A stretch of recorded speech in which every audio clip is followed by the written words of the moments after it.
Hello? This is another article from The Economist, the same source, October 4th, 2025. And it is about labor rules in the EU versus the US. Obviously, I don't know why obviously, but I'm not clear on the specifics. I imagine it would depends differently on which country you're in. But the general broad terms I understand to be pretty clear. In America, most firings are at will. You can be fired for any reason. If you are fired, then you go off and you collect fired or laid off or whatever the case may be. You end up collecting unemployment. You may get a severance pay if you're made redundant and so on. But for the most part, an American company can hire and fire rather quickly. Whereas in a European company, to hire is going to take a little longer. To fire someone is certainly going to take quite a bit longer. I understand that in several countries you have to, when firing someone, show that their job isn't needed anymore, and also you can't hire someone back for their same job at like a lower level of pay. So you can't just fire a bunch of people and then hire folk back for their same exact jobs, just all at a lower level of pay, for example. And especially when you are involved in mass layoffs, not just one person, 2, 3, 4 people, but you're firing entire teams, or you are shutting down a factory, or getting rid of, let's say, 8,000-9,000 folk all at once. Then you enter into negotiations with the unions, sometimes with the government.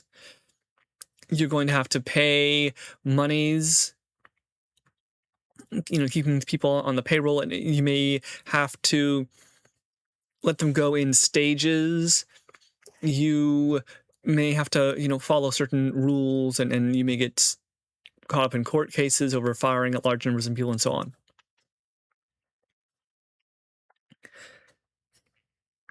And this paper sort of says this is causing some trouble. Okay. So I'll basically read the whole first paragraph here. It says, there are 2 ways for Western companies to sack lots of people. The American one involves the boss inviting hundreds of unsuspecting employees on a Zoom call, offering them a few months' wages as severance, and insincerely wishing them luck in their future endeavors. Oh, and to have their desk cleared by lunchtime, please. The European method is more circuitous.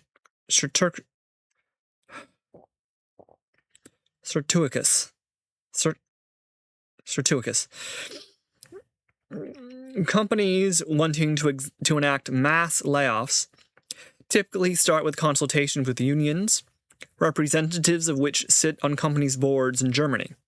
A plan social is drafted. Strikes inevitably ensue. Politicians get involved and badger the employer into firing fewer people than it had originally planned, or to pay for its soon-to-be ex-staff to be retrained. The full cost of downsizing is only known once labor courts are called to rule on the matter years later. Meanwhile, the company in question often cannot hire more employees, lest it be made to hire those who were just let go. The European system may feel kinder. In fact, the cumbersome process for letting go workers comes with hidden costs. It is not just the expense and hassle of occasionally firing employees weighs on firms' long-term profitability. Rather, the sheer difficulty of shedding staff en masse, a reality of corporate life, steers Europe's biggest companies away from making risky bets in innovative fields. So the article is criticizing this European way. It is criticizing what all think of it as a more socialist stance on labor, right? Like not to rehash hundreds of years of argument here, but if we look at the United States, we used to have a system that was such that you got out of school, right, out of college, then go to work for a company, and that company employs you for life, or at least a rather long time, right? You may not have the same job, you may move around within the company, but like my grandfather, for example, was an engineer at a big company, and he's like, well, I did this thing and this and this and this, every 3-4 years, you shift jobs around just a little bit, moving not necessarily up, but sideways. If you have a project to do, then that may take you a few months or a few years, and then afterwards the company keeps you on and shifts its resources to something else. But the company is working with the same people, more or less. And there are retirement benefits, there's a pension put off, and you do a pension because you're expected to work for that many years. Pensions don't kick in when you jumping between jobs every 2, 3, 4 years here and there. And there are parts of the American economy that still work that way. Government jobs, for example, can definitely be of that sort. And I don't really know that much about European jobs and European economy, but this is making it sound like that older version of the American economy, making it sound as if you are let go very slowly from places. You're expected to work quite long hours and for quite several years at one job, in one company, maybe moving up, maybe moving down. If you're working in a large company, smaller companies could definitely be more complicated, but at a large company, that's what this is sounding like. And it's quite different today in America. We've all heard on the news about, so-and-so companies letting go 10,000 people. So-and-so companies firing, 600 game developers. And after they just finished making this award-winning video game or something like that.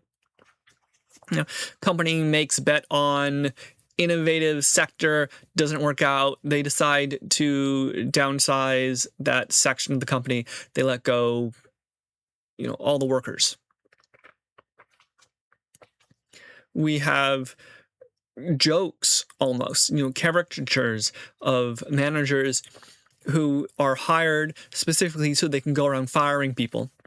And at the end, they fire themselves. And today, especially in America, there is more of an idea that you climb up the economic ladder by jumping from job to job between different companies. You're not in one company slowly climbing the corporate ladder, so much as you're in a company and you have a job and that's what you do. And then you get hired someplace else at a different job, right? You were a low level manager here, you get hired to a medium level manager, or you get hired to a startup or something like this. After you're fired, you go around and you seek for employment somewhere else, doing much of the same job, just at a different level, a different kind. So you have a lot of also cross-training that can happen. You talk to a lot of folk who are, 45, 55, and they're like, well, I had this job and this job and this job, and this is the company, and that company, I did that and that and this and this, and they've done a dozen different things. Oh yeah, when I was a kid, I worked, in fast food and security and in the bar, and then I did welding for a few years, and then I got into this job, and so on and so on and so on.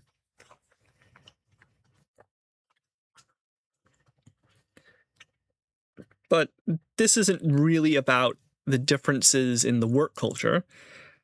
This is about differences in or perhaps it is about a different philosophy of work, a different philosophy of hiring and firing and so on. It mentions here, unions, representatives of which sit on companies' boards in Germany. This is not common in the United States. Unions are often looked down on.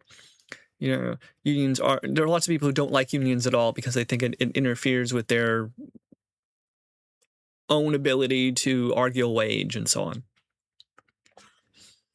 And we've all heard some horror story about a union which demands a strike. The union voted for a strike, and I have to work to feed my kids. And the union doesn't have enough money to, pay my paycheck and so on. Or there's going to be strike busting, or you have the old stories of the company bringing in some outside, Pinkerton's detective agency to beat up the protesters and so on. And generally thinking in our companies, we think, so-and-so was in charge, or so-and-so owns it. And therefore, it is their right and ability to do whatever they want with it. We aren't partners of, Amazon or Walmart or Subway. We're employees. We work for them, and they can get rid of us at any time. And if they want to, well, they own it. It's theirs. The idea of enforcing unions and powerful unions is somewhat confused, I think. Like the exact argument for it is not always clear, because on the one hand, it is simply the idea that the workers lobby together in order to obtain power in a wage and hours worked argument, right? That the boss wants you to work long hours for low wages. The workers want to be involved in high wages and short hours. And there is this back and forth between people and so on about how that is to happen. There isn't really a thought process that we should share profits, right? And there is starting to be, again, in the United States, another revitalization of the shareholder, or not the shareholder idea. What is it? It's like the stakeholder, right? The employees have a stake in the company. If the company goes down, it's the employees who suffer. If the company has to shed a bunch of hours and workers, it's the employees who suffer. And theoretically, a union can say, we understand the company isn't doing very well, so we're going to accept a lower level of pay, or we're going to accept a cut here, or we're going to accept a hiring freeze. And that if you get all these stakeholders to work together, there is at least theoretically, the possibility of a more effective means of working, right? If you are able to negotiate with the union, then you know what they want and what they desire and so on. You don't have to have so much individual issues with each employee. The union can take care of things like insurance and healthcare. Take some administrative work off you, but on the other hand, the union also gums things up. If the union is very aggressive and is going to negotiate lots of rules, how this is done, what this is done. You have to go through this section. If you want to fire somebody, they need a union rep in the room for a disciplinary hearing and things like that. And then it can be iffy. Like I remember hearing in school, you would have in high school, you would have a bad teacher. And there would be some parent asking, well, why can't you get rid of the teacher? And they would go, well, it's the union rules. We have to go through a series of steps in order to fire them. or we think, or the owners think this administration thinks they should be fired, but the teachers union disagrees, and it's unclear exactly why that is. Like, is it that they are trying to protect all the teachers? They don't want to create an example here. They don't want to have a precedent. Is it because they have a more nuanced or more clear view of what this teacher does and who they are as a person, how they are as a worker? They want to criticize the administration, or does the administration being honest, dishonest, like what's going on?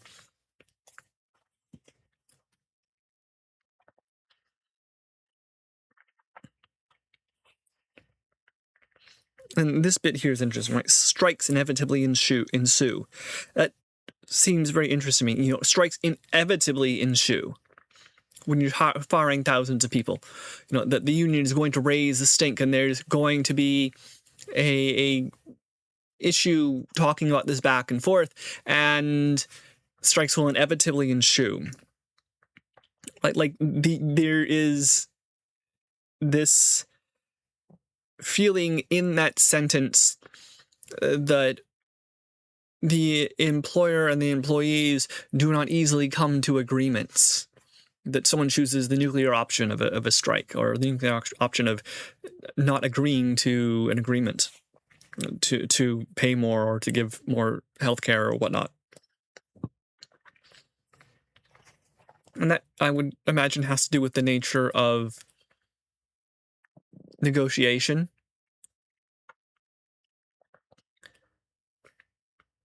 How long does the strike go on? Can a strike sustain itself? One of the problems in America that people have is lots of folk live paycheck to paycheck. So it's much, much more difficult to have a strike, I would imagine, because you're going to have parents and folk who go, I'm going to lose my house if I don't make this payment, or I have to, have gas in the car every day that I need to spend, or, there is end of year taxes are coming up. And everybody's getting squeezed, whereas you have the feeling is that the company, if it's large enough, can hold out for quite a long time. So, if you have a company that employs 10,000 people, 100 people striking or leaving the job isn't really a big issue. It only happens when, 8, 9, 10,000 people leave all at once that your operations really become gummed up. And, how well do you prepare for this, and so on starts to become rather interesting. It says here, politicians get involved and badger the employer into firing fewer people than had originally planned, or to pay for its soon-to-be ex-staff to be retained. And this is an entirely different idea. So in the United States, the interaction between employer or employee is often thought of as a private one. Often thought of as one that the state doesn't really get involved in unless something goes drastically wrong. Even though that view has its own hypocritical stance, when we see in the news all the time, the government is announcing that this company is going to invest in America, this company is going to, start a factory, this company is going to merge, and they're going to keep the employees at the steel plant going. So nothing's going to be changed. We don't want these huge disruptions. So America does this too in its own way. It just happens to be a little rarer, I imagine. It happens to be about those who raise a stink. It happens to be about large numbers of companies, or large number of employees at a single company. Whereas if you have a company of 100 people or 200 people, politicians are much less likely to get involved. I imagine that's the same everywhere. A lot of this is speculation, because I haven't worked in Europe and been hired and fired in Europe and known about all the laws, and you have all the different states there as well. But this idea here, right, to pay for its soon-to-be ex-staff to be retrained. The idea is that old idea that America once had, that the company is responsible for its employee. That if you're firing someone, they deserve a severance, right? If you're firing someone, then they go on unemployment, which the company helps to pay for. That if you are firing massive numbers of people at once, then there's a recognition that is going to cause a disruption in their lives.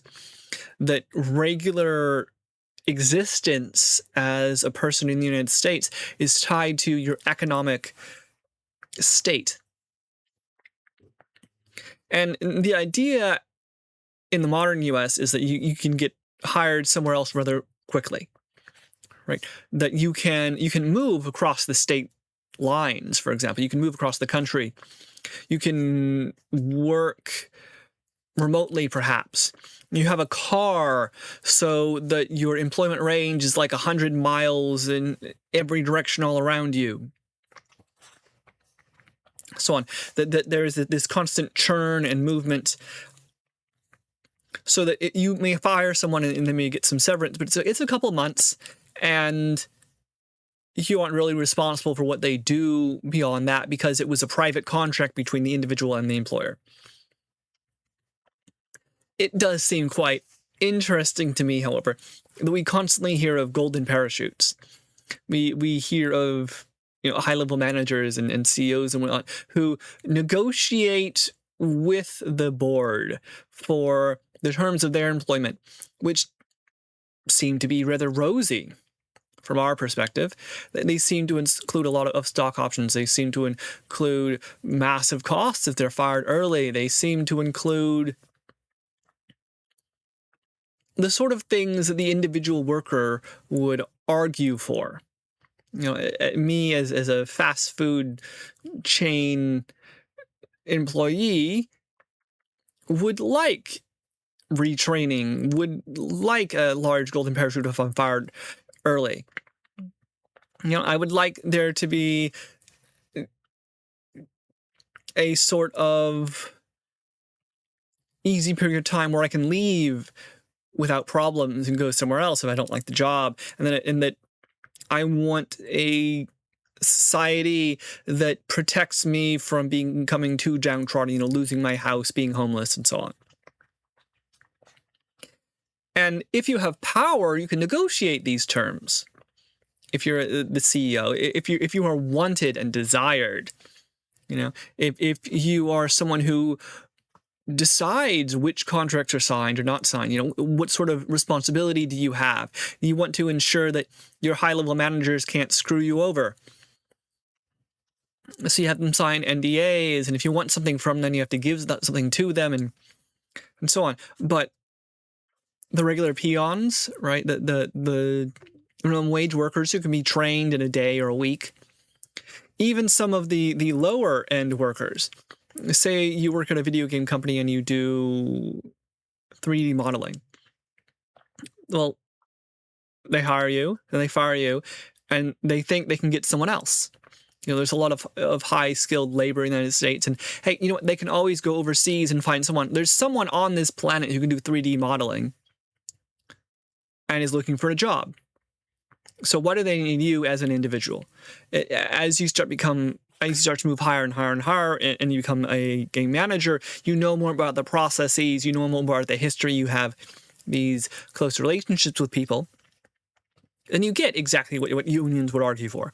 But as a regular employee, without that relationship, without those benefits of knowledge and sort of the old way of existing where you are in a company for a very long time and continually grow within that company, you are simply an at-will employee, easy come, easy go.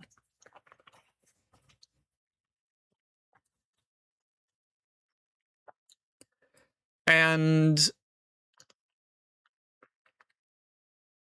this is something that the employer is very happy about. One of the gripes I constantly run into online is I have to give my employer 2 weeks notice that I quit, but they can fire me in an instant. And that doesn't seem fair, right? The employer has more power because the employer has more money and resources, because there is this general feeling, I think, in the United States that I am an employee of somebody. I am a worker. I am not a partner, right? If I'm hired at a fast food joint, this is not a equal relationship between me and the employer. No, this is I am below them. No, I am expected to follow orders. I'm expected to do what they tell me to do.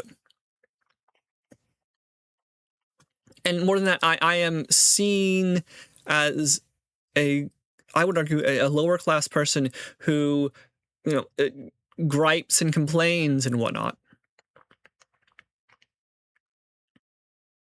You're always going to go back and, well, I sat there and complained to my wife about my boss for half an hour. I do that, every week about, this coworker I have to deal with it or something like that. You don't have a sense of legitimacy or agency, really. You're just always, you don't want to piss the boss off because they can get rid of you and they can replace you instantly. Might be a bit of work and so on, but unless you have been in a company for a very long time, unless you're a high level manager, unless you have some sort of golden parachute bit where it costs them to get rid of you, and they can. And, of course, this is good for the employer, but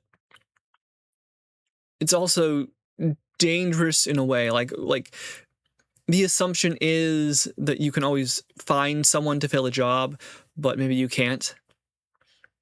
We know in the modern day, especially, there's a worry around things like programmers, for example. You have large companies firing huge numbers of programmers and switching to AI, but you still need a skilled person to debug the code that the AI has put out. You still need someone who knows how to program and has history with this activity and so on. And in many cases, you have to train them to that.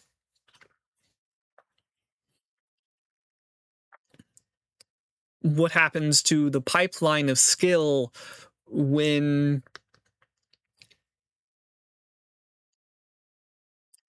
there's a whole bunch of lower level jobs that don't require a bunch of training, and a few higher level jobs that require in-depth knowledge and history, ability, understanding, and so on?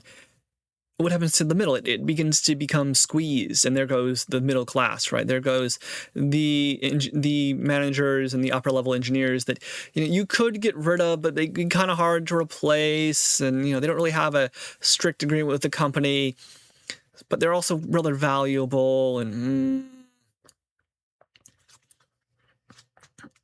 there's a worry that the movement of a person from job level to job level begins to become more stratified.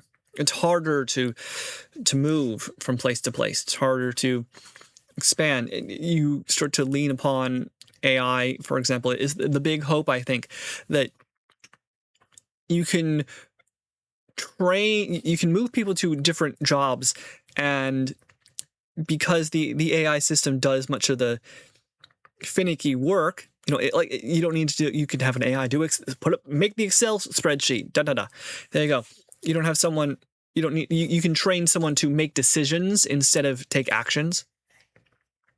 Or you can train someone to interpret data instead of make the data happen in the first place. You can essentially make some jobs redundant.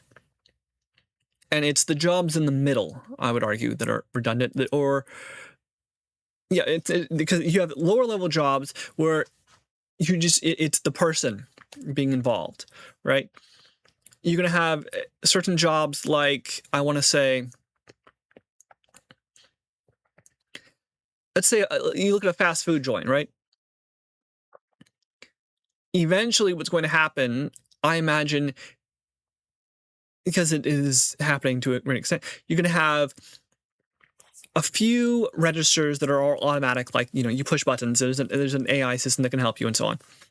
You might have one person in the front sort of watching these systems, making sure that they don't mess up, and you're going to have 7-8 people in the back who aren't involved in this in any way whatsoever. You're going to take more work and shift it over somewhere, hoping that nothing breaks. And then when something does, you're going to have someone who has in-depth knowledge of this come in, but that's going to become more difficult as the jobs decrease. We get into that. That's about AI here. The article, to return to it instead of my long tangent, it talks about the cumbersome process for letting go workers comes with hidden costs. The sheer difficulty of shedding staff en masse, a reality of corporate life, steers Europe's biggest companies away from making risky bets in innovative fields.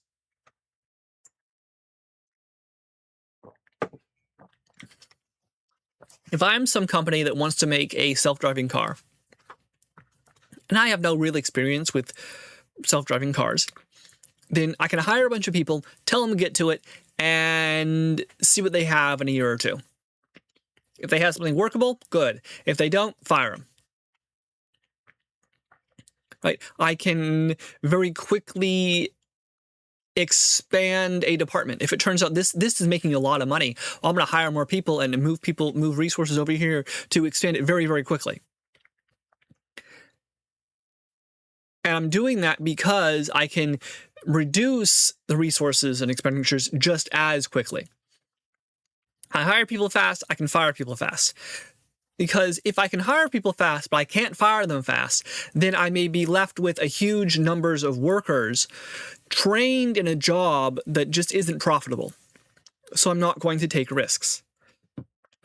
That's the claim being made here about the differences, that labor laws cause a decrease in innovation. The upshot is you can take risks and potentially make more money. The downshot, of course, is you take risks. And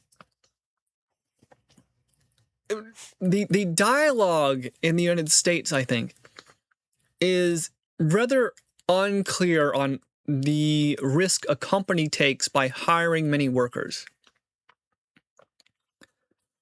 Obviously, if I join a startup, then I'm taking a risk. It may not pan out. And how do I, as a worker, deal with that risk? I take a wage.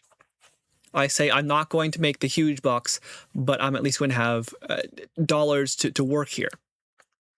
Meanwhile, the owners are saying, I am all invested in this. My wealth is in the company. And if it goes under, I lose the building, the house, the loan, the car, and so on.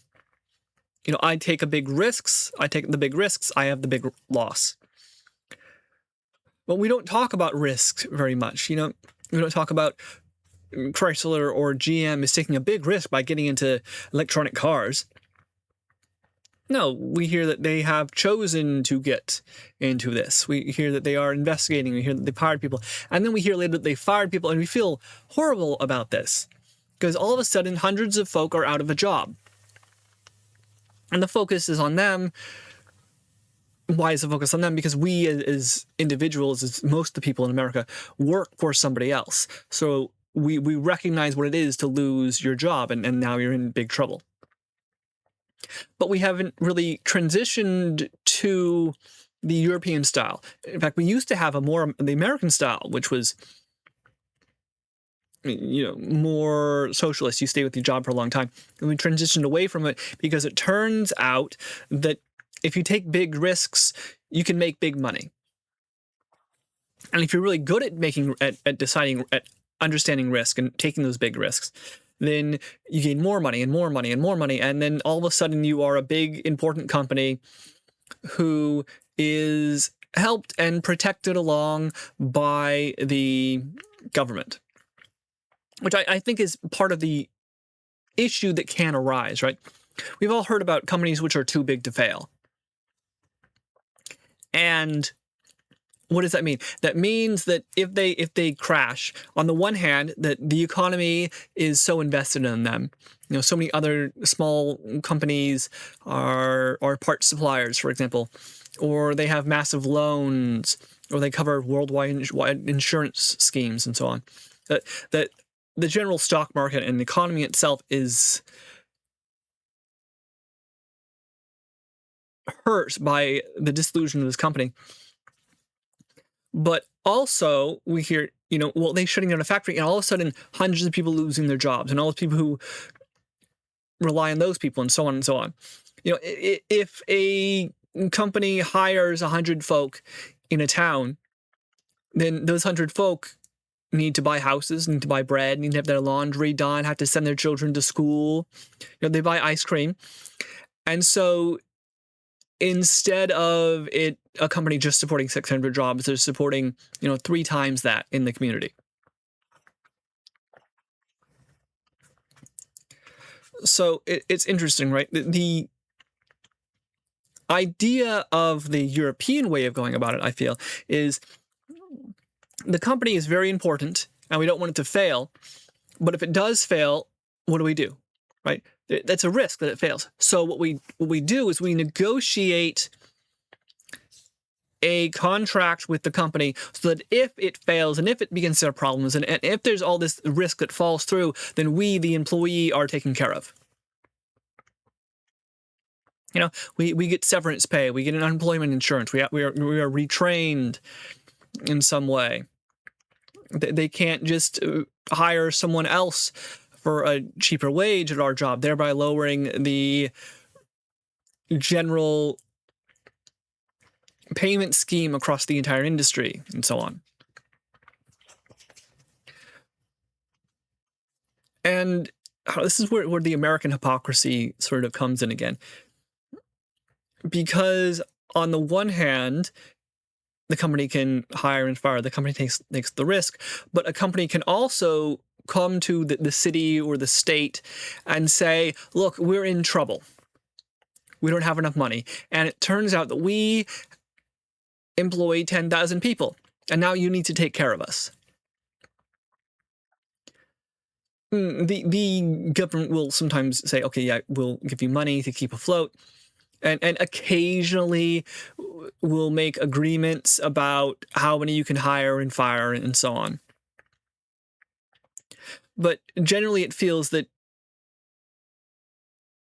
at least in the public sense, like, because partially this comes from the way that I grew up during the financial crisis, right, in the banks. And when you hear about, in COVID, a lot of business loans getting forgived, that a company goes to the government, says, look at all the people I support, and you can't afford to help me fail. You can't afford for me to fail. The government supports them, gives them loans and so on. And then the company, grows, expands, shrinks. The company continues on with business as usual, is the feeling you get from the news, from talking to people. And it's sort of interesting. If the company failing is bad because they have a bunch of employees who will be affected by this, entire communities will be affected, then why are you focusing on the company instead of the community? Why is it that the company is so important that you need to keep it afloat, but the employees, who are the reason for the importance, are not important at all? In the United States, we don't have a strong social net, because we have this feeling that you're supposed to work for yourself, you're supposed to drag yourself up by your own bootstraps. You can always get a different job, and so on and so on. But this isn't really the case in all circumstances. So we have the left behind folk. You have people who get fired or go through a medical issue, and they rise like a phoenix from the ashes. They're better. They start a new business and so on. But you have all sorts of other folk who never get up there again. Who, I lost my. I remember there's a guy I used to work with, and he's like, he worked at some place for 20 years, and then the company went under. And within a year, he was living in his car. Then he started working as a security guard, and now he's like 63 or something. 53, somewhere in there. And he had a car, he had a house, he had all this, but now he's starting again from the beginning. And the backstop, of course, is Social Security. The backstop is your investments that you personally are responsible for making in IRAs and 401ks and so on. That is, the individual is responsible for their future.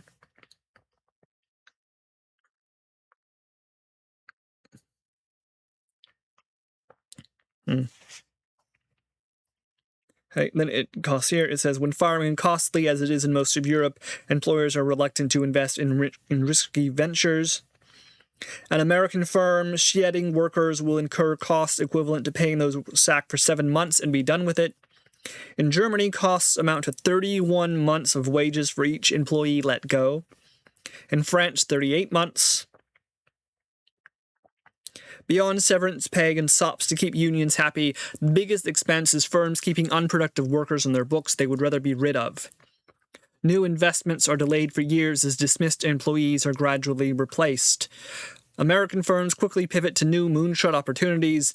European ones are stuck in the same old mire as they haggle with unions, often due to laws devised nearly a century ago.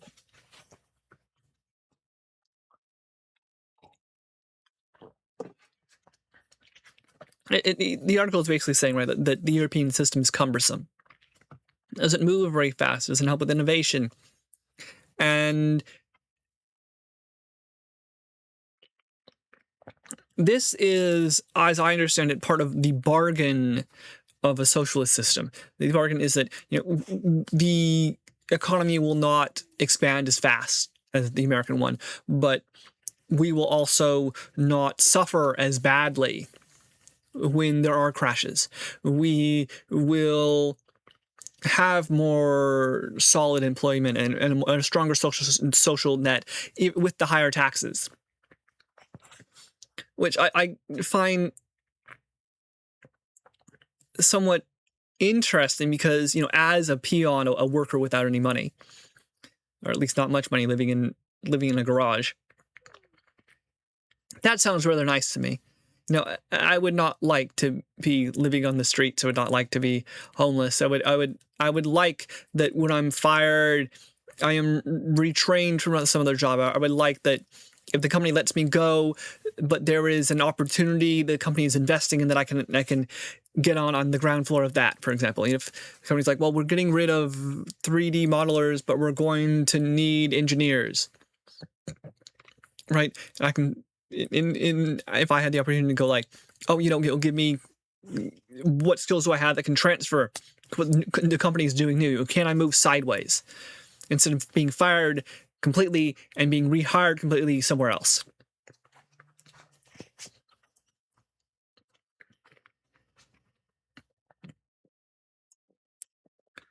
Okay. But if I do that, then I lose out on growth. And as we think back to that book, Capital in the 21st Century, you have two differing models of wealth creation.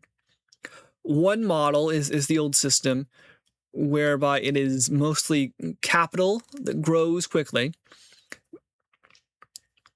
or it is capital whose income grows. It is capital who takes a greater and greater part of the economy. It is capital who extracts rent and then uses that rent to fund various lifestyles or various capital expenditures. That is, it is a method of surviving what you already have and using that to build up.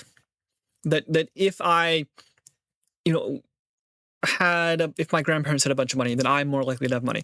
But in the same way that if I am a peon working for a low wage and capital is really important, that is, the company itself and the company's survival is where the wealth creation comes from, then I want to be tied more closely to the company, because that is how I take part in the capital system. You have you have stakeholders, essentially. And you could always, I think, argue for stock options, which is a co-ownership, essentially. But I understand why people wouldn't do that. I do think that is something that is relatively unexplored in the communist socialist system, right? You have a communist system where everything is owned by the state, but what about a capitalist system where, workers who work at the company are given stock options? Workers who work at the company for a set number of years are rewarded with stock in the company, becoming a part owner of the company. This is something that is used for CEOs, for example. The idea being that you have a base pay and then you have a possible large bonus linked to the stock price or linked to certain metrics in the company. And if you match those metrics, then you are rewarded handsomely. And as a regular employee, sometimes you get this sense, right? If you meet certain metrics, you'll get a bonus. But you do not feel like you have a part in the company because I can get rid of you very fast. The danger, of course, is that if you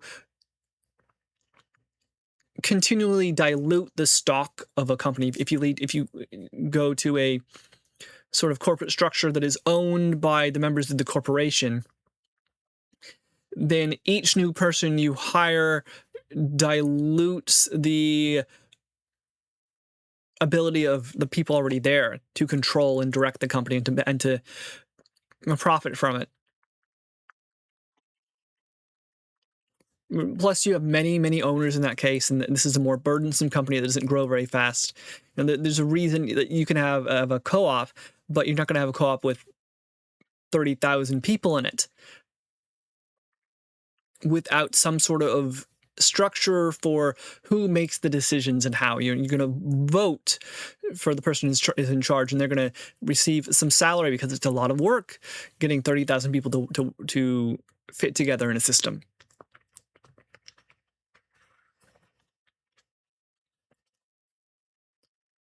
The communist way of existence is, this communist and socialist way is, the company or the state will take care of you with high taxes and so on.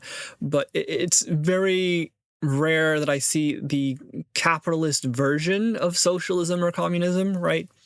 Where you actually dilute ownership among mass numbers of people, among the workers. I think I'd like to study that a bit more, see some of the problems and abilities that can arise from it.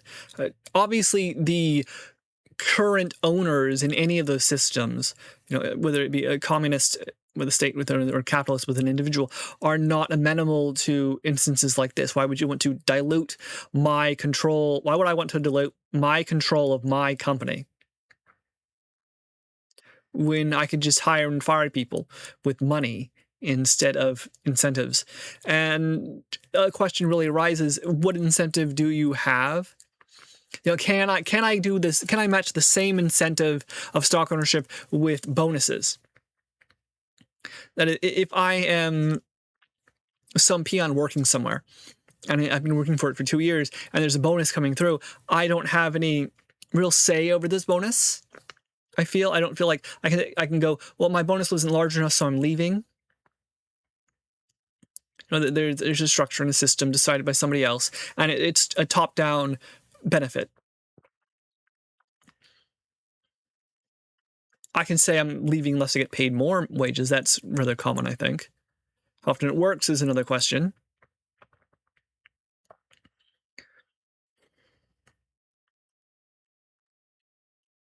But what if, as a company, you said, instead of a bonus this year, we're giving you a stock option. You can buy the stock at this lower level. And instead of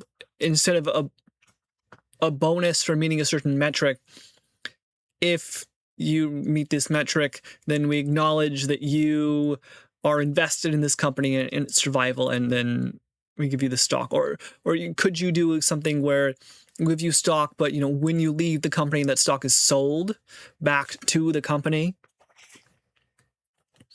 so that you don't have dilution of ownership among the populace and former workers, for example. I think that might be interesting to explore, instead of the bits where the company has to pay to take care of you, or the state has to have very high taxes on the company and the workers in order to ensure there's a social backstop, unemployment insurance, health insurance, and so on. Part of the new way of getting rich is you're rich because you own stock in a company. You're rich not because you have lots of gold in your basement. You're rich because you own something insubstantial. You're rich because you own houses you rent out. Right? And there are, for example, rent-to-own schemes in the United States that I've heard about, but these seem to be rather rarer, because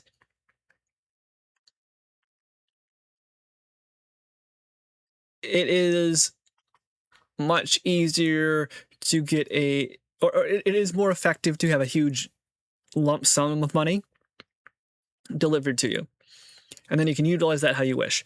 Like a rent-to-own situation is actually just the same as a mortgage, in that the person living there is paying money every month and eventually owns the house. It's just that the owner, who is renting the house out, would be accepting many small lump sum payments, basically being the bank instead of the bank handling it. And if I'm selling a house, I probably want to have a large lump sum of money that I can invest somewhere or use to buy another house in most cases. That would, like, rent to own wouldn't be very viable unless you, as an owner, own several houses. So maybe that's why. And of course, if I'm a peon at McDonald's or something, and I become invested in McDonald's stock, I feel like that may psychologically influence folk to have a more clear understanding what's going on of their benefit to the company. Why should I act extra nice? Why should I put in the extra hours? Why should I do my extra effort? Because the sense in the United States is really that the boss comes to me, asks me to work extra hard or work extra hours, and maybe I get paid a bit more, but a lot of times I'm just end up hurting myself because I'm doing more than I should, and at times you're doing unpaid work, bringing it home. A lot of times you end up, like, missing your bus, and this is a big cost to you, and you're like, I don't know if I want to do this, and so on and so on. I worked as a manager for a very, very short time, and you always felt kind of guilty asking folk to work a little harder, or could you go through and clean the rooms faster today? We have a big issue, or can you help so and so with her work, because it turns out that some guests came by at the motel and they destroyed the room. So, right, that is I'm talking to people who know how to do their job, and yet I'm told by my boss that we have an issue or problem. I'm told by my boss that we just want to stay late. I'm told by my boss that someone needs to be reprimanded or so on. And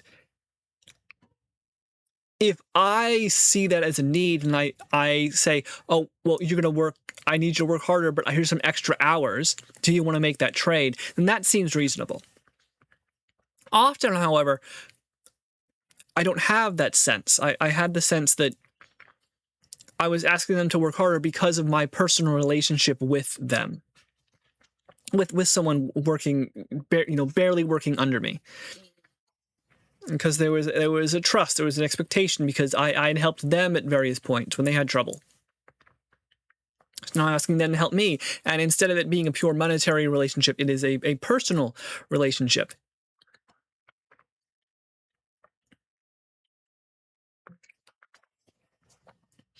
You could be stocking shelves at a department store, and your shift manager comes by and tells you, well, you're not going fast enough. I need you to go faster. Right? It's this sort of emotional pressure put on you.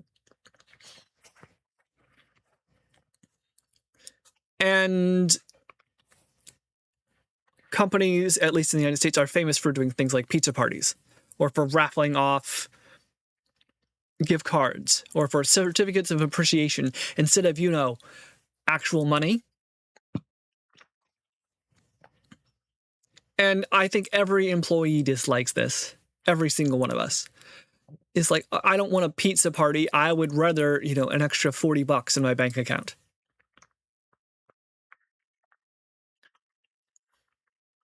But you have this imposition of personal relations and personal favors, and, well, it's a little more complicated to give you money, or, I have a budget for employee retention that I can spend on pizza parties.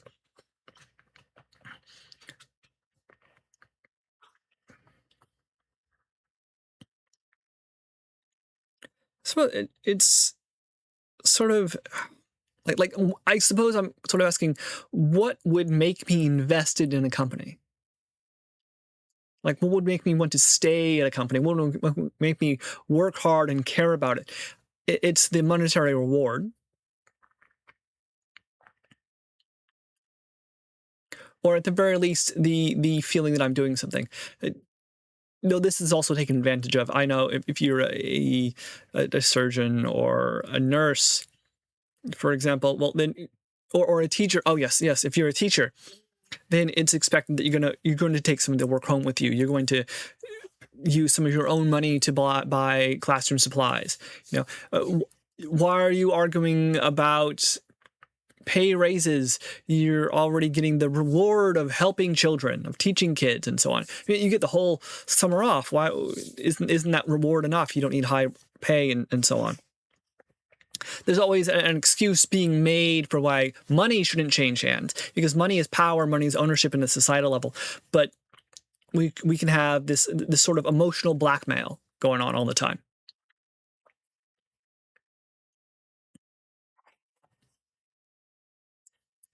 Of course, linking the company to the stock market value, it has its own dangers,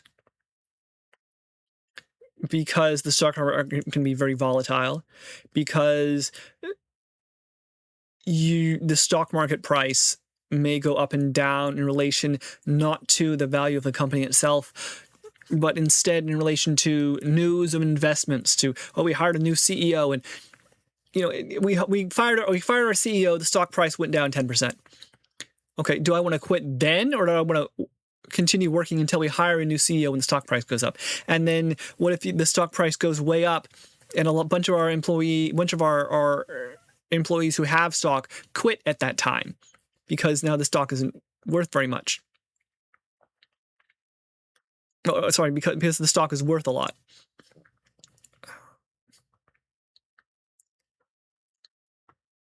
You have the problems there.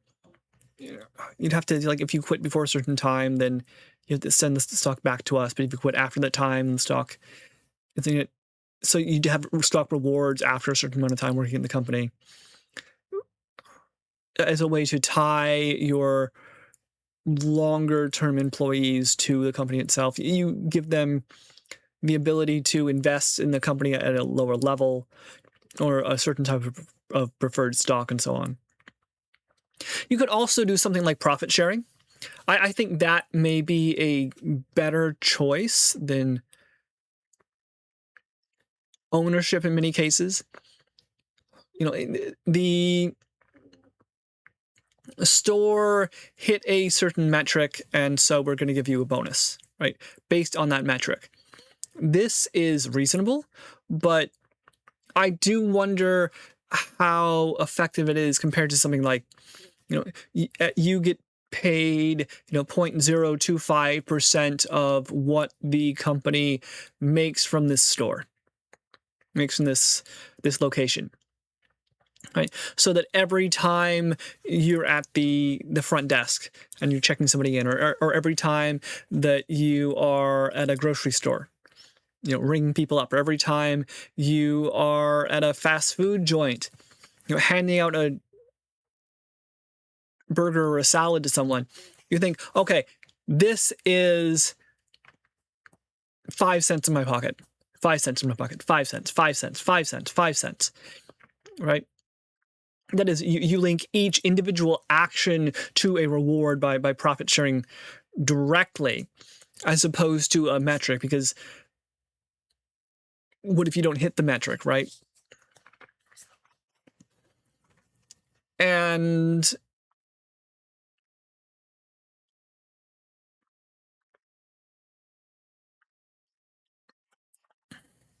you have a base pay. This is tips, not exactly tips, but because tips are from the customers to you as an excuse for the employer to pay you less. And I always thought that would get me more invested in acting well. When I'm having a really tough day, when I'm dealing with someone who's just a problem for the 30th time, I'm thinking, look, they paid me 25 cents. Okay. And these 25 cents adds up over time. Do I want to, is losing 25 cents really worth losing this person as a customer forever? Or if they keep coming back, I have seen this person like 4 or 5, 6 times, and hey, I made $1.50 off of them. I always felt that would be something that you could become invested in, instead of always focusing on the negative, on the cost, on the certain metrics hitting, on the idea that the boss's bonus is secret but big, and if it's more clear that what value is the company getting out of this person or that action and so on. Because when I go back to my days of working these sort of minimum wage hour jobs, it is the malaise that gets to you. It's I've seen this issue 100 times, or okay, we've constantly talked about this problem and it's losing the company money. But what do I care if the company loses money? The company doesn't care about me. And I get paid regardless. I get paid by the hour.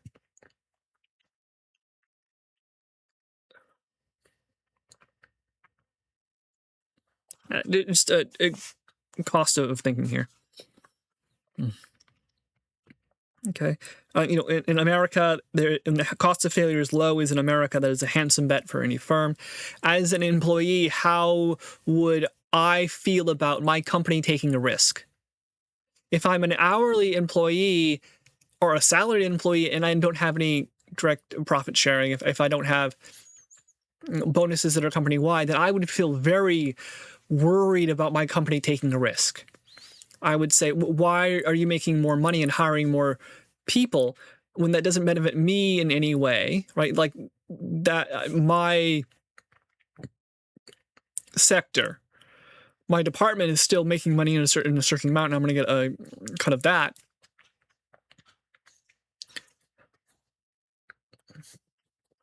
I suppose you could argue that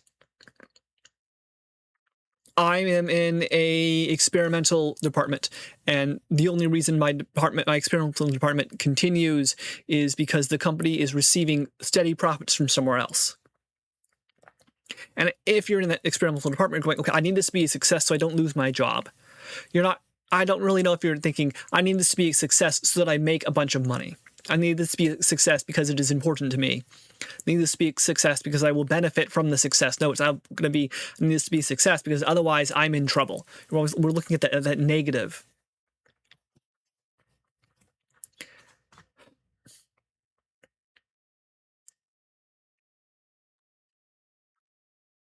Then you get into, well, right, because if you're profit sharing, for example, then you might feel that why is the company investing in this and taking a loss over and over and over again? I'm losing some of my profit. I if the company wasn't investing in this, I'd be getting paid 5 cents for each interaction I did instead of the 4 cents that I am getting. Because company-wide profits are down. And then you might have people in departments arguing, well, my department is making lots of money, so why are we sharing our profits with the rest of the company? How do you get people invested in the company as a whole? You distribute the wealth, you distribute the ownership, and so on. But this involves, if you increase the number of stakeholders who actually feel they have a stake and feel that they should have a voice, and this increases the number of voices in the company talking and moving around. Because at the end of the day, one person has to make the decision, or a small group of people have to make the decision of what to do. And I tend, the regular American way is that the people in charge, the owners, are taking the risk, so they make the ultimate decision. The European way seems to be that everyone is taking risk equally. And, it mentions here that you often have members, you have to have the union with a place on the board, having a voice in the decisions made by the company, and so on. And I understand why the dilution of ownership could be problematic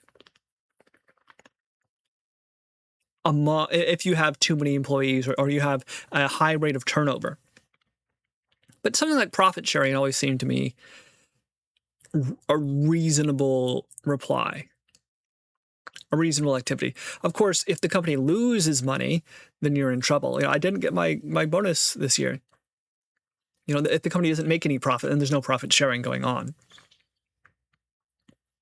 And profits are calculated at the end of the year. And so imagine that, right? You work incredibly hard. You're thinking, I'm gonna get my 5 cents. I don't get my 5 cents. I'm gonna get my 5 cents.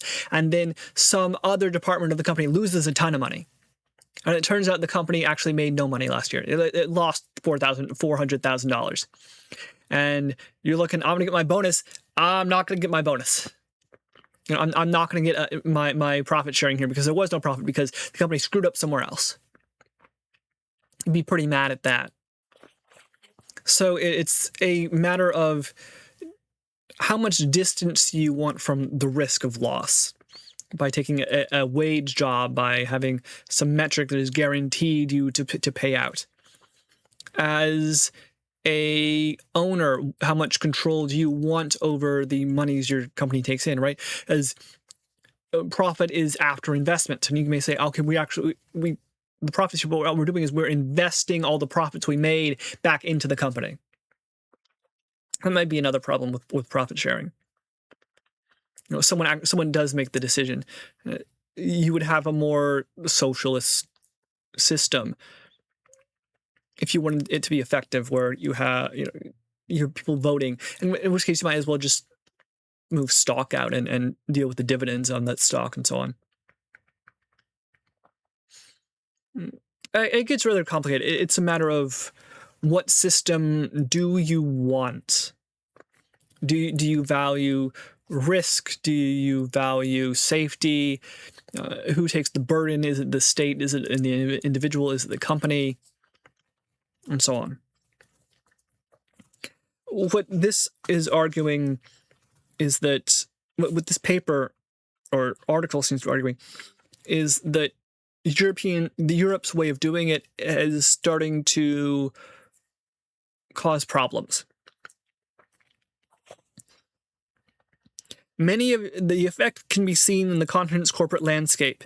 Many of Europe's blue-chip firms sell products that are essentially improved versions of what they were selling in the 20th century, whether that be turbines, shampoos, vaccines, or jetliners. In contrast, America's star firms peddle AI chatbots, cloud computers, and reusable rockets. For decades, Europe did fine with its incremental but likely to pay off innovation model. Century-old firms show there is still money to be made in developing a slightly better tire or a faster train. But in recent years, the rewards flowing to companies making bold bets have ballooned. Tech firms that pursue disruptive innovation have turned into trillion-dollar behemoths. None of them is in Europe. NVIDIA, an American chipmaker, is worth more than the European Union's 20 biggest listed firms combined.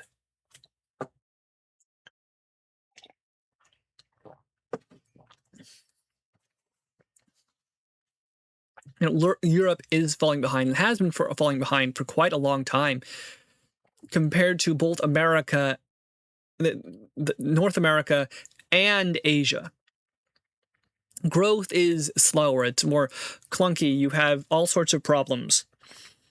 European businesses face a multitude of problems: smothering regulations, expensive energy, high taxes, and a fragmented single market. But few think labor market legislation is much of an issue.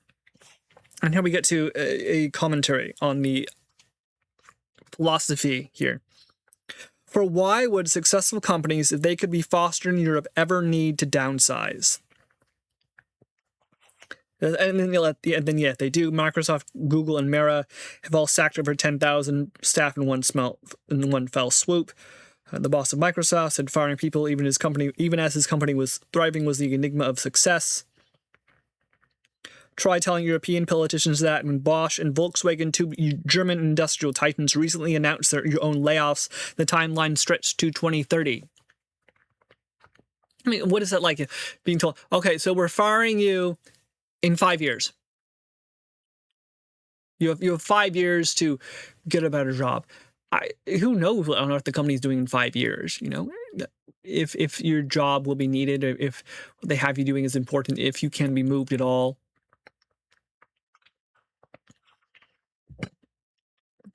So it's trying to point out that labor market legislation is an issue, that it's very expensive to take risks in the European model. And this means that over time, growth is slower. It should theoretically result in a more stable environment, a more capital-intensive system where wealth is shared equally. But I do wonder how much that, or how far that can go, how well that works. Because why does capital produce money? Because of rent. It is because people are working the capital, the land or the factory or the electromagnetic spectrum or the stock company, right? Because if you own something, if you own a bunch of capital and you aren't getting rent from it, then all you're dealing with is depreciation. You may own a house, but if you're not getting rent from the house, you still have costs. You still have to repair the house. You still have to pay taxes. If you live in it, you still have to pay electricity and gas and probably internet.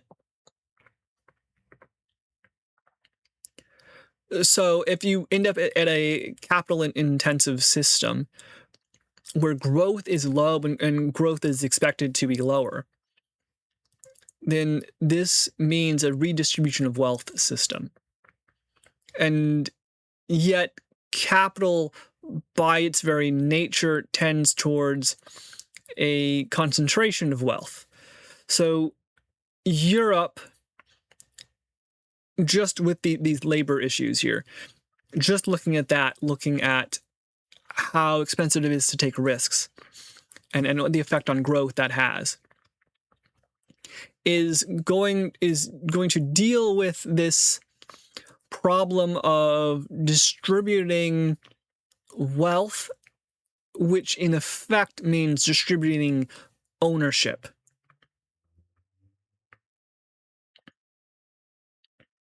Which in effect means distributing power over decision making. That is, how do you have, so it becomes a question of how do you have a socialist system? How do you have a democratic socialist system where everyone involved is a stakeholder in essentially everything? How do you ensure that people work together? How do you ensure that they make good choices? And of course, you can't. You can't ensure that with individuals either, with a purely capitalist system that is resulting in individual owners of large corporations, for example. There's no, communism itself obviously has massive issues and problems because someone has to make the decision. Someone benefits from certain actions and pays the cost for other actions. The idea in the European socialist viewpoint, I think, mentioned about here, is that costs and profits are somewhat balanced. If we fire you, then we pay the cost of, what is it, say, like 38 months, 31 months that it is the cost for us to fire you, because you, by being fired, are suffering and so on. And presumably we are benefiting from firing you, that is making more money because you're redundant or you cost us a lot of money or you're not very good at your job. So that as we benefit, we also pay a cost so that you benefit as well. That benefits and costs are balanced between individuals. Like you lose your job, but you also have these 38 months of warning or information or spending done for you. You have your unemployment and health insurance that is kept for you and so on. And how do we balance this? In the United States, the feeling over the past few decades, it seems to me, has generally been that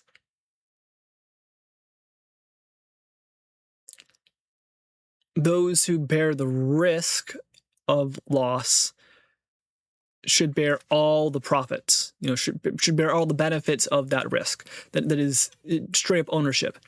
The problem, of course, comes from if you are a peon working for a company, living paycheck to paycheck, without any social stopgap, without social medicine or social health care or social housing, then how do you escape the system? How do you escape this cycle? And more importantly, you will always have people who cannot escape the cycle, or people who are on the bottom of the cycle. You're always going to have this churn movement. As someone goes up, someone else goes down. Which is the real question here. If Europe persists in its slow growth and refuses to make changes to the single market, to integrate that more, refuses to reduce regulations, refuses to invest in lower energy costs 15 years from now, refuses to invest in labor market legislation change, refuses to allow immigration, stuff like this, then it's going to suffer economically. And are the people prepared for that? And there's no easy choice. In the United States of America, it's more like, are we prepared for when the bubble pops? Are we prepared for the fact that I could lose my job at any moment? And I'm always worried about this, and it's always a risk, because I could theoretically also become super rich. I could theoretically also, invest in the stock market and get 200% returns in a year because I made the right bet. How much risk do you want to take? And are you prepared as a country for the downturn? We're always prepared for the upturn. We're always prepared for the rosy symbols and the good outcome that the European economy grows and people pay high taxes, but people are very safe, and these companies are protected by their stakeholders who are willing to sacrifice when they need to and collect benefits when they can. Everyone works together in a Shangri-La perfect system. But what do you do when you have rioters on the street? What do you do when all of a sudden you can't change your business because you have to keep paying all these people to do jobs? What happens when you have lots of folk who are trained to do one job, but you need a different job done? And what happens when you take risks? What happens when you want to invest in something new? What happens if you're willing to be a failure? What happens to bankruptcy laws, for example? Conversely, in something like the United States, we might say, are you prepared for breadlines and political disturbances? Are you prepared for radical movements? Are you prepared to have to deal with people stealing for food? Are you prepared to deal with the mentally ill on the streets? Are you prepared to deal with healthcare costs that have ballooned to insane levels? Are you prepared to deal with the chance that you might not be able to get medical care when you need it? Are you prepared to deal with the fact that you could lose your job, or the fact that someone else could take a risk you weren't willing to take and gain everything from it? I don't think we as a civilization have really clarified this. Every time I hear about some piece in America where a company isn't allowed to fail, or a company is getting tax benefits, or a politician is saying, well, we can't allow this merger because it will hurt American businesses and we got to protect it. I'm like, you are holding a stance, yes, but who benefits from this stance? Is it the workers who benefit, or is it the owners? Is it everyone in the system, or is it only those who are well connected? You want to ensure a certain level of social stability. And I think the European and North American models, or at least United States models, have different dangers with their levels, with their kinds of social instabilities, right? If you have the more European socialist model, then the danger is that you don't grow fast enough. The danger is that the economy slumps and everyone is poor all at the same time. Okay? The danger in the American system is that the economy slumps or the economy goes way up, and some people are very rich, some people are very poor. You have very clear winners and losers. You have this income disparity, which results in social and political disparities, and that creates a tension. So that instead of people on the streets rioting because you want to raise the retirement age, you have people rioting on the streets because they hate the government itself that has put them in this position. You're going to have larger swings in the American system politically and economically than the European one, which is really what this is about. And over time, the belief is that America will grow, unless, of course, it hobbles itself, unless, of course, it shoots itself in the foot and says, we're going to sound like the American model, but we're going to follow the European model, or we're going to sound like the American model and follow the American model, but we're not going to recognize the risks of the American model. We're going to remain blind to what our actions result in. Is the danger here.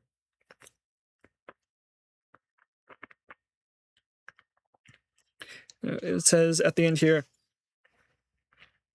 the trick is to balance the need for social welfare with the existential imperative for innovation. The trick is to balance the tensions within the economic system you have chosen to use.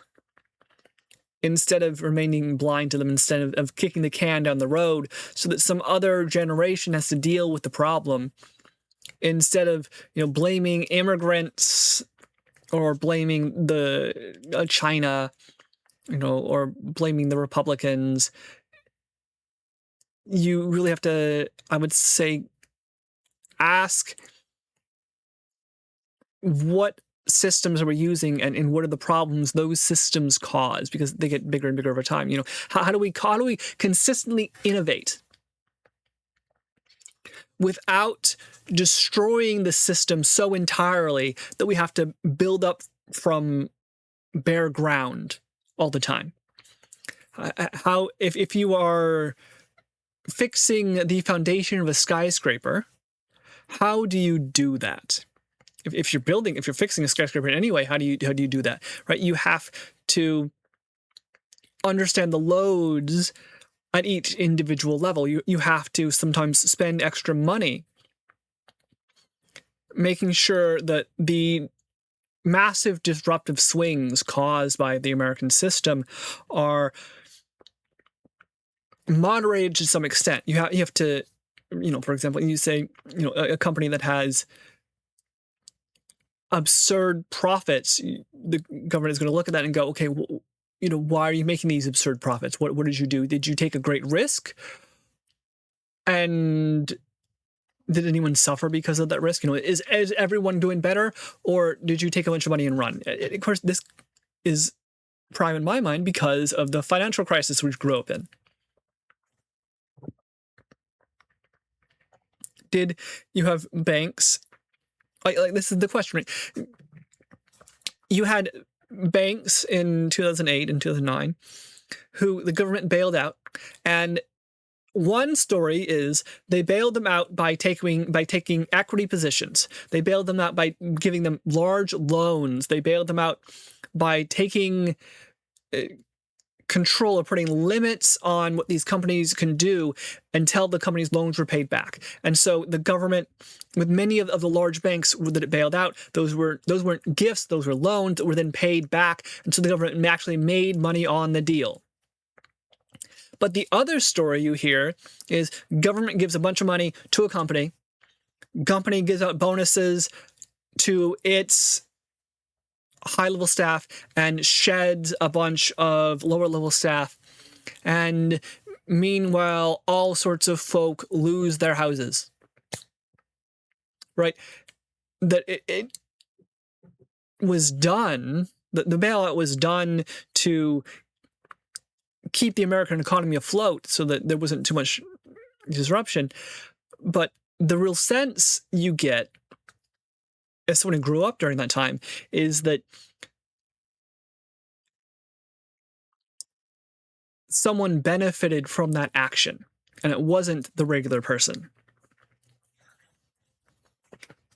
I can say I benefited because of the risk taken, because my risk of my parents losing their houses, for example, the risk that I wouldn't be able to find a job at all, the risk of massive societal problems, the risk of everybody losing their houses, not just some people, was lowered. So I benefited in that way. But this is invisible, really.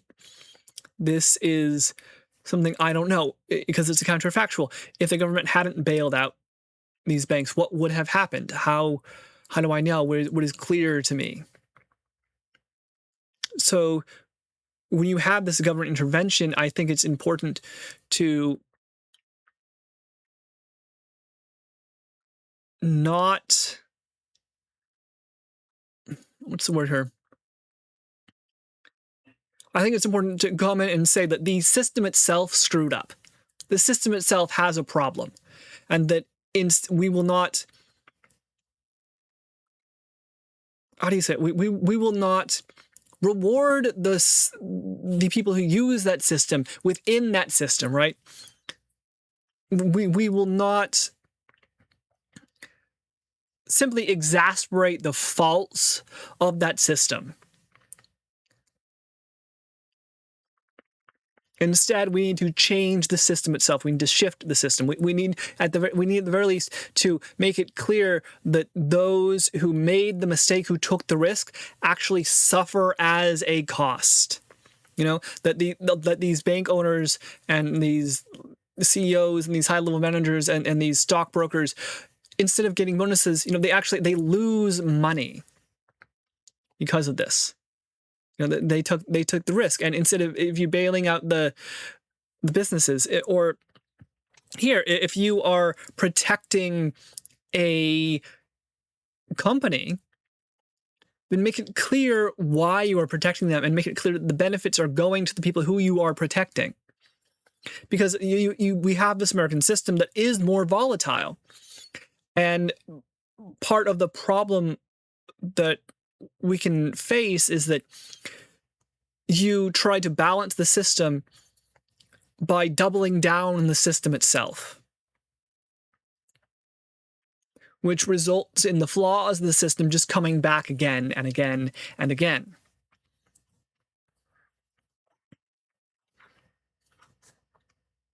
So government intervention, government rules, you want to be ever careful about these. When it comes to it says here at the very end here, job security was once Europe's comfort blanket. It now feels more like a straitjacket. You know, if Europe wants to have less volatility in the daily lives of its citizens' economic status, then the costs of that are also borne by its citizens, and it needs to be made clear. You know, one of the issues that the modern rich world has is that many countries are in massive debts. Many countries have massive social nets that they are not willing to pay for themselves, and they take on debt, pushing this down the road. The American system, in theory at least, has the idea that growth will be fast enough to overcome this, but the European system does not in any way, as far as I can tell. You know, when you've had consistently slow growth like this, and in Japan, for example, when Japan has had consistently slow growth for 20 years, slower negative growth, no growth, 20 years, then increasing the debt is an absolutely foolish decision, seems to me. There are times where it seems reasonable, but how long do you keep that going for is really the question. Because you take on risk. When you take on debt, you are increasing your risk. You're increasing the cost of failure, really.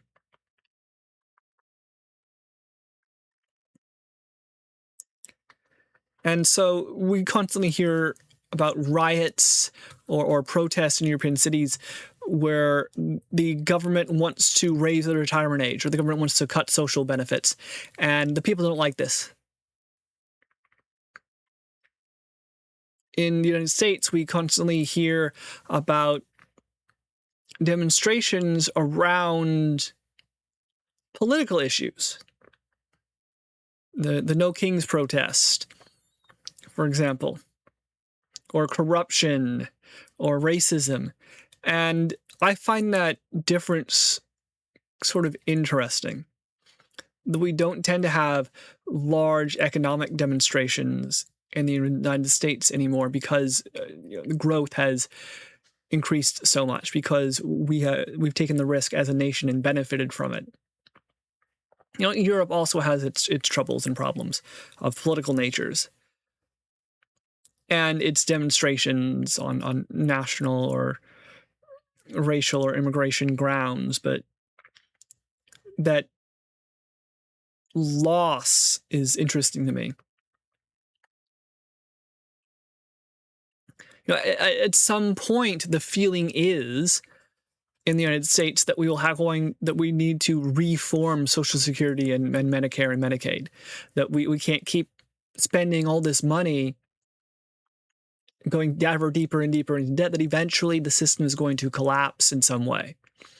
And we can take haircuts, we can take shortcuts by firing staff, by spending less money on the military, but it's really the social net. It's really the constantly lowering taxes which create the ballooning debt. You could fire every worker in the federal government and debt would continue to grow, as far as I know. If you replace every person with a computer that worked for free. Because it's something in the system itself that needs to be fixed and bothered. And what happens in that far day when some member of the government gets up and says, we just don't have the money anymore for the social system or for the healthcare system or for all these federal funds and grants we're sending places.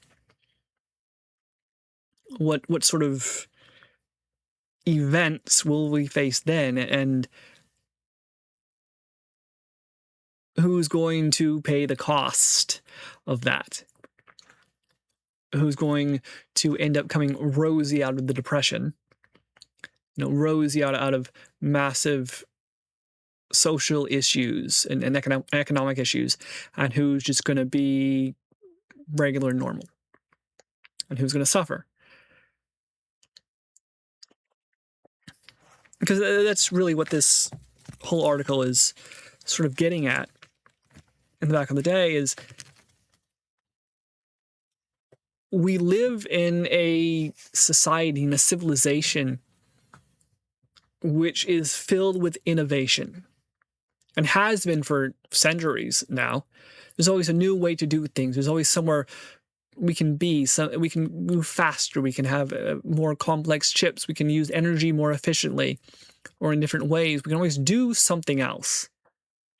And, one day, as with all systems, that is likely to, if not stop entirely, at least effectively halt. So what we see in Europe is a microcosm of something like this. What we see in a system where growth is low and capital is important is a system where innovation is not easy to come by, where innovation does not happen fast, where the entire civilization is more stagnant. The economy is more stagnant. And are you willing to accept that you aren't the rich world anymore, you're just the regular world? And is regular rich enough for you?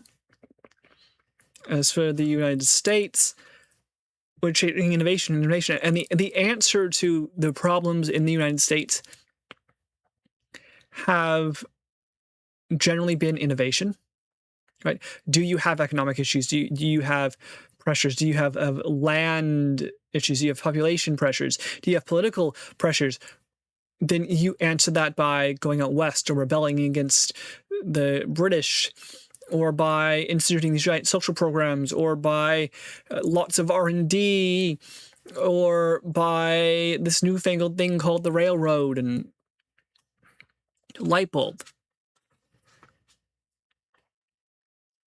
Yet when it comes to issues which are more deeply embedded, we don't deal with those very well. When it comes to racial issues, for example, when it comes to issues of social bits like gender or political representation, the Electoral College, we don't have as much experience in handling these effectively because they can't be innovated out of. Or at least we've never found a way to innovate out of these issues. Because innovation involves a destruction of the old system. And when the innovation is technological, you can see the new technology, and a computer is obviously better than an abacus. Right? A plane is obviously better for certain things than a car.